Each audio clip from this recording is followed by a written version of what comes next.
Fellow citizens, patriots, and comrades, this is General Miguna speaking to you from exile in Canada. The hammer falls on Muigai Nje Metameta Kenyatta, the chief despot and commander-in-chief of Mungiki and all chauvinistic Kikuyu elites. I said chauvinistic Kikuyu elites because he does not represent all Kikuyus. He leads the most tribal, chauvinistic elite in Kikuyu, the thieves that have grabbed all the land from the ordinary Kikuyu, the thieves that have turned the majority of Kikuyu people into squatters, into homeless scavengers in Kenyan cities, the thieves that have turned Kenya into a banana republic, a bankrupt basket case, the thieves that have stolen elections successively since 1963, the thieves that have stolen all public resources and turned the youth into starving, jobless, and destitutes in the Kenyan cities, towns, and villages. That is where the hammer falls. Uhuru Kenyatta is not qualified even to be what Luos call Akidede, the village chief. He failed throughout his life. Uhuru Kenyatta failed his CPE. Uhuru Kenyatta was taken to St. Mary's School in Nairobi and got all Fs. He was then taken to Amherst College in the US, where he flopped in his second year. He did not go beyond second year.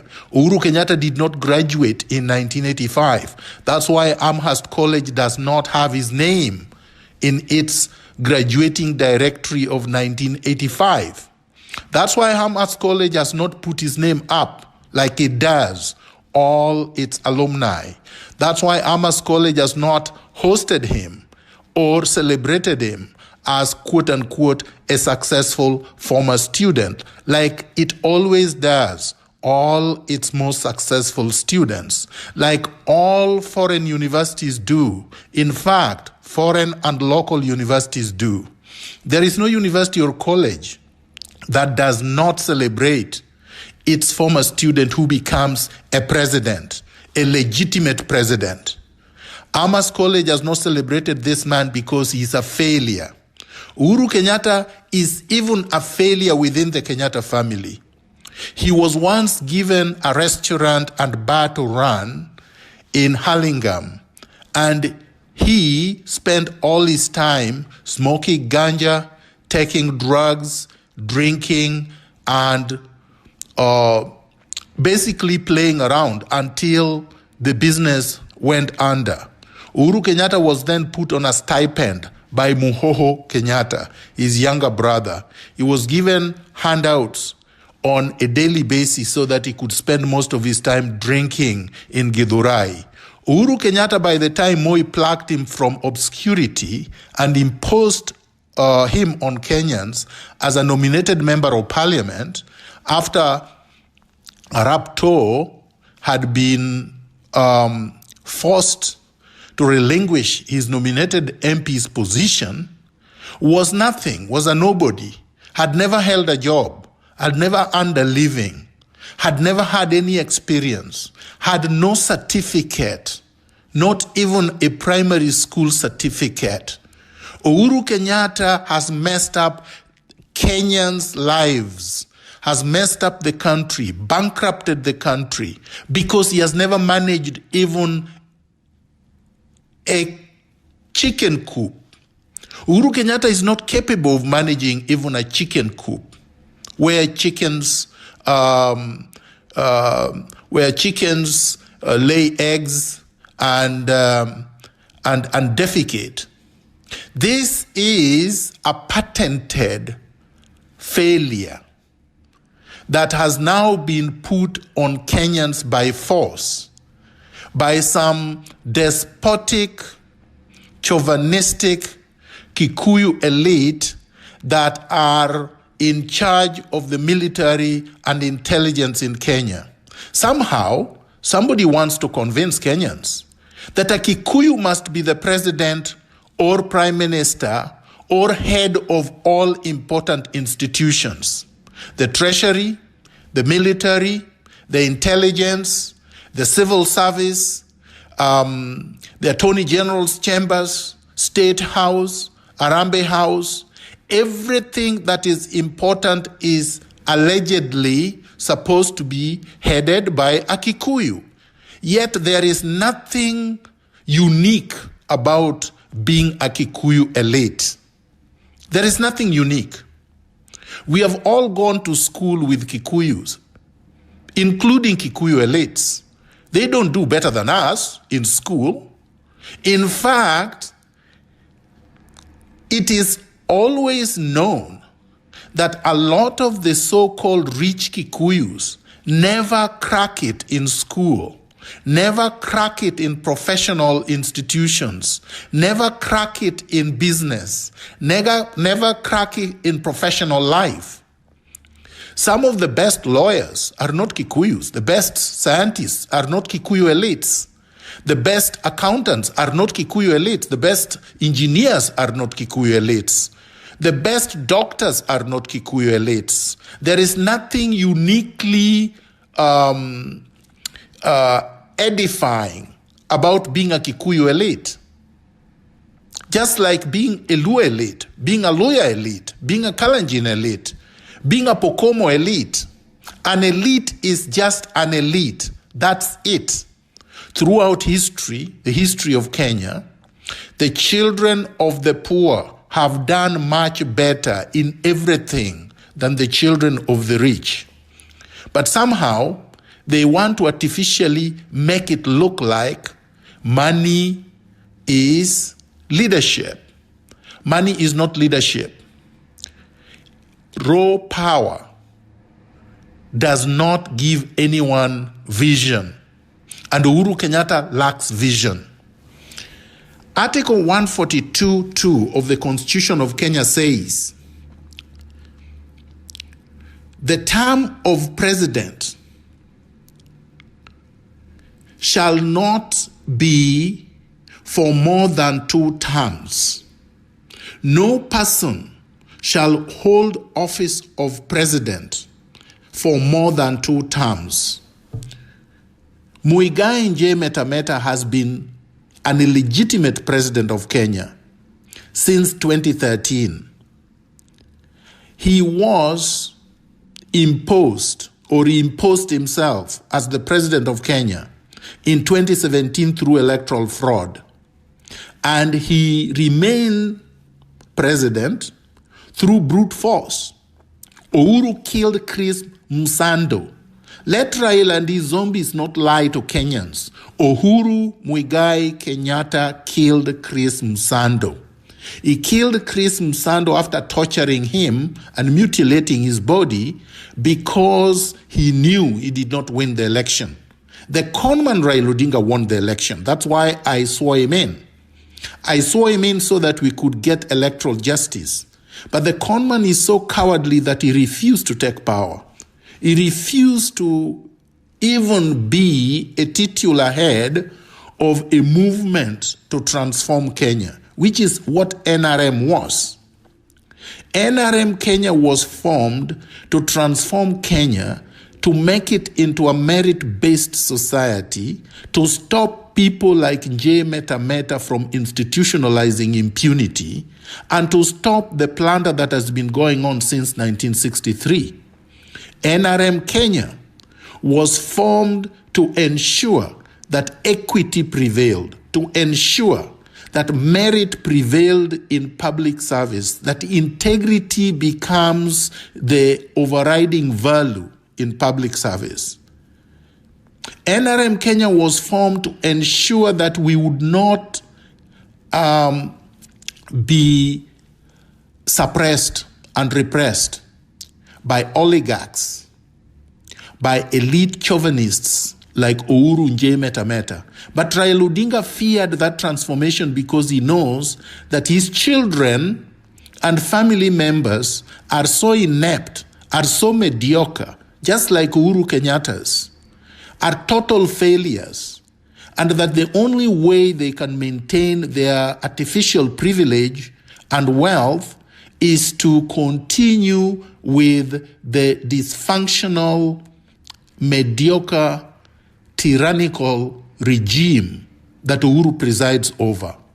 He's happier that way because Kenyans would then not be able to know that for 30 years, Raila has done nothing but manipulate the people, turned Luos into beggars, into paupers, into ignorant zombies in order for him, his family, and the families of elite chauvinists like Uhuru, Meta, to dominate them. Because it is easier to dominate the ignorant. It is easier to dominate the poor.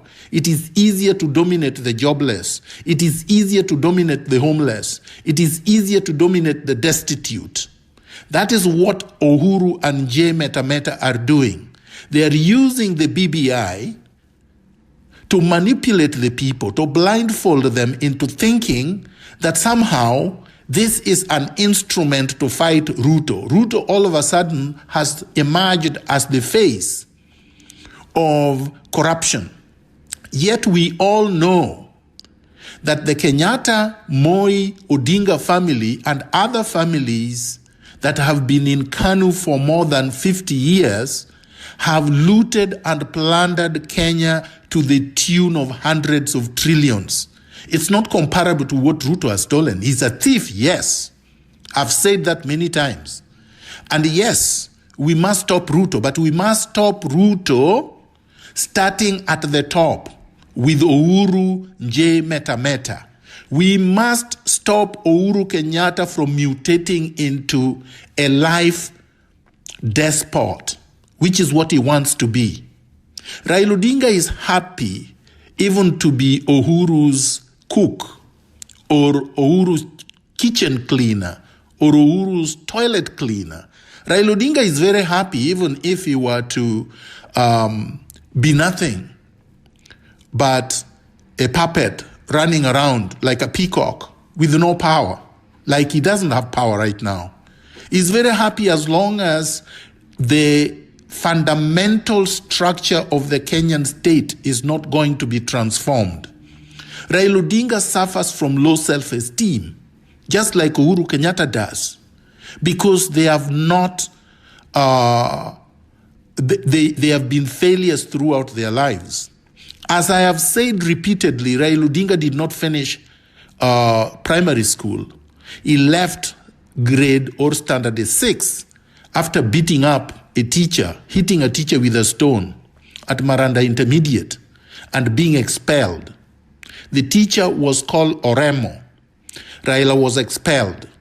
Then Odinga shipped off his useless son to East Germany, where again, Raila did not finish the village polytechnic where he attended. When Raila came to Kenya, he was hired at the University of Nairobi as a lab technician. He was not teaching engineering at the University of Nairobi. Raila Odinga does not have a bachelor's degree in engineering. Raila does not have a bachelor's degree in anything. Notwithstanding that, Raila has no experience in anything other than throwing stones and manipulating Luos, turning them into zombies for his own self-aggrandizement.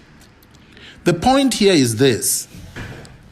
The point I am making is this. Raila Odinga and Uhuru Kenyatta have come together in a cynical conspiracy to turn Kenya into a private estate of the Kenyattas, the Mois, and the Odingas. And to Raila Odinga, it does not matter if Uhuru Kenyatta continues to be the monarch that he is, and Raila Odinga continues to straddle the Kenyan, space, walking on red carpets, but with absolutely no power, as long as Uhuru Kenyatta allows him to continue stealing from the public coffers. Raila Odinga perpetuated the Triton scandal. Raila Odinga stole 11 billion from kazi kwa vijana. Raila Odinga brought down Mumias with Kidero. He borrowed 300 million that he has not paid back. Raila Odinga grabbed the Kisumu molasses plant. Raila Odinga is as corrupt as a skunk. Uhuru is the chief despot. Uhuru is the chief looter. Uhuru has presided over the worst looting spree in Kenya's history. Uhuru is the benefactor of Anne Waiguru. And these are supposed to be Raila's new alliance members. These are the people that you are being told will be Kenya's new superclass. Anne Waiguru, Alfred Mutua, another thief, Maina Kamanda, another thief, and many others.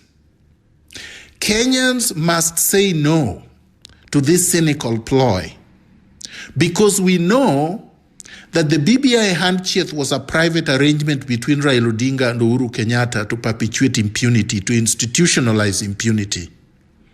And they are determined to ensure that we will never ever have a free, fair, and credible election in Kenya. That is why we must stop the BBI. It is a poisoned product of a poisoned conspiracy. Mobilize. Stand up for your rights. Stop this cynical ploy.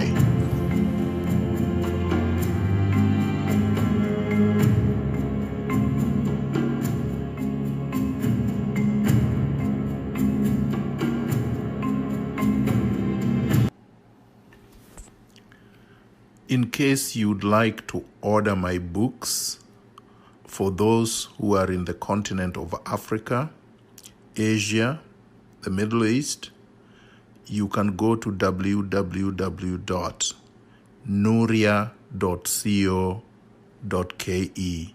Nuria is Nuria.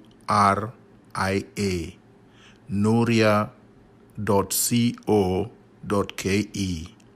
For those in North America, go to www.integritylimited.com. Integritylimited.com.